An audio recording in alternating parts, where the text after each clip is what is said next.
नमस्कार मित्रों, आपका स्वागत है हमारे चैनल धर्मलोक में। आज हम जानेंगे भगवान श्री कृष्ण के सुदर्शन चक्र से जुड़े महत्वपूर्ण बातें। तो चलिए शुरू करते हैं। भगवान श्री कृष्ण की कथाओं की तरह उनका चरित्र भी बेहद रोचक रहा है। साथ ही श्री कृष्ण दिखने में जितने कोमल और सौम्य नजर आते हैं, उतने ही शक्तिशाली अस्त्रों के वह स्वामी है। ऐसा कहा जाता है कि भगवान श्री कृष्ण के सुदर्शन चक्र से शक्तिशाली अस्त्र और कोई है ही नहीं। जब जब श्री कृष्ण ने अपना सुदर्शन चक्र उठाया, तब तब वह बिना वार किए वापिस नहीं आया। फिर चाहे सुदर्शन से किसी का वध करने के स्थान पर उन्होंने किसी की शक्ति या अभिमान पर ही वार किया हो। ऐसे सुदर्शन चक्र के बारे में शास्त्रों में कई रोचक बातें बताई गई है। कहाँ से आया सुदर्शन चक्र?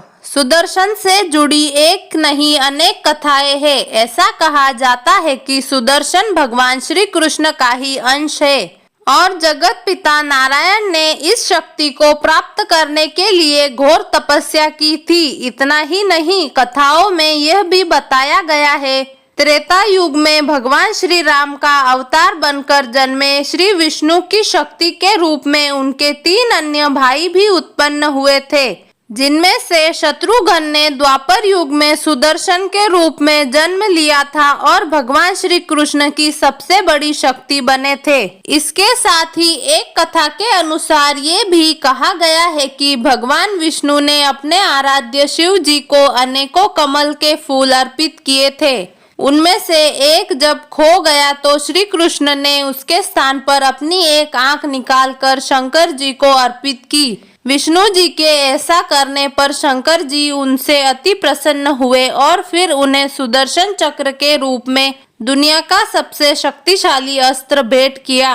क्या सुदर्शन चक्र में शक्तियां थी?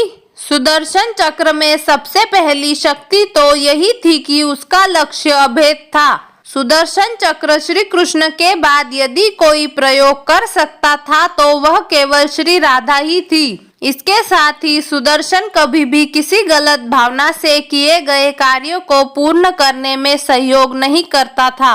सुदर्शन चक्र में कितनी तीलियां थी? यदि विष्णु पुराण की माने तो सुदर्शन चक्र में 12 तीलियां थी।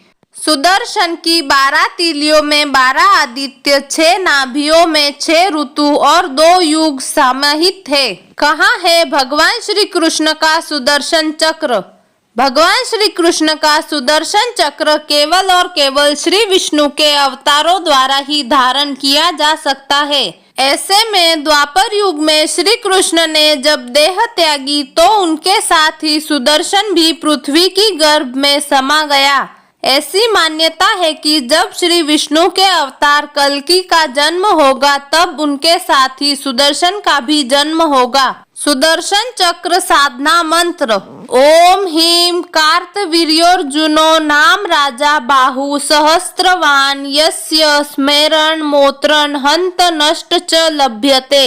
सुदर्शन चक्र साधना मंत्र का यदि आप नियमित 108 बार जाप करते हैं तो इससे आपको कई प्रकार के लाभ और विष्णु जी का आशीर्वाद प्राप्त होता है। तो मित्रों, आज के लिए बस इतना ही। उम्मीद करते हैं हमारे द्वारा दी गई जानकारी आपको अच्छी लगी होगी। आपको हमारा वीडियो अच्छा लगा हो तो लाइक, शेयर और सब्सक्राइब जरूर करें।